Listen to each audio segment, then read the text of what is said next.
লিখিত সুসমাচারের প্রথম অধ্যায় প্রথম থেকে 18 পদ পর্যন্ত। ঈশ্বরের বাক্য, যিশুর মাহাত্ম্য ও অবতার। আদিতে বাক্য ছিলেন এবং বাক্য ঈশ্বরের কাছে ছিলেন এবং বাক্য ঈশ্বর ছিলেন।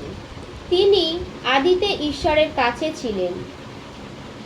সকলই তাহার দ্বারা হইয়াছিল, যাহা হইয়াছে তাহার কিছুই তাহা ব্যতিরেকে হয় নাই। তাহার মধ্যে জীবন ছিল এবং সেই জীবন মনুষ্যগণের জ্যোতি ছিল।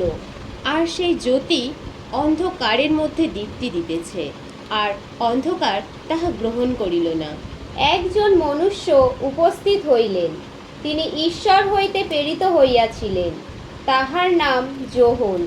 তিনি সাক্ষ্যের জন্য আসিয়াছিলেন, যেন সেই জ্যোতির বিষয়ে সাক্ষ্য দেন, যেন সকলে তাহার দ্বারা বিশ্বাস করে।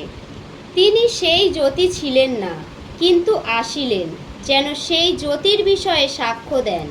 প্রকৃত জ্যোতি ছিলেন, যিনি সকল মনুষ্যকে দীপ্তি দেন।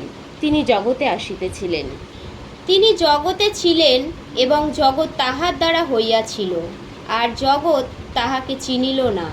তিনি নিজ অধিকারে আসিলেন, আর যাহারা তাহার নিজের, তাহারা তাহাকে গ্রহণ করিল না। কিন্তু যত লোক তাহাকে গ্রহণ করিল, সেই সকলকে, যাহারা তাহার নামে বিশ্বাস করে, তাহাদিগকে তিনি ঈশ্বরের সন্তান হইবার ক্ষমতা দিলেন। তাহারা রক্ত হইতে নয়, মাংসের ইচ্ছা হইতে নয়, মানুষের ইচ্ছা হইতেও নয়, কিন্তু ঈশ্বর হইতে জাত। আর সেই বাক্যে মাংস মূর্তিমান হইলেন এবং আমাদের মধ্যে প্রবাস করিলেন, আর আমরা তাহার মহিমা দেখিলাম, যেমন পিতা হইতে আগত এক জাতের মহিমা। তিনি অনুগ্রহে ও সত্যে পূর্ণ।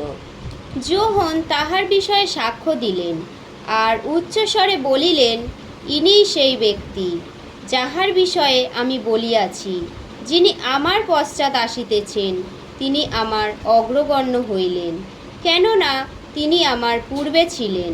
কারণ তাহার পূর্ণতা হইতে আমরা সকলে পাইয়াছি, আর অনুগ্রহের উপরে অনুগ্রহ পাইয়াছি।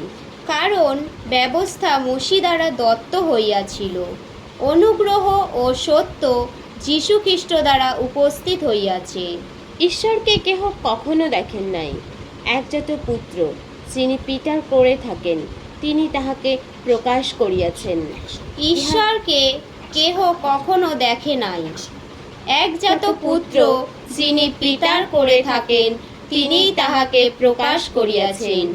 ইহাই খ্রিস্টের সুসমাচার। খ্রিস্ট যিশু তোমার গৌরব হোক।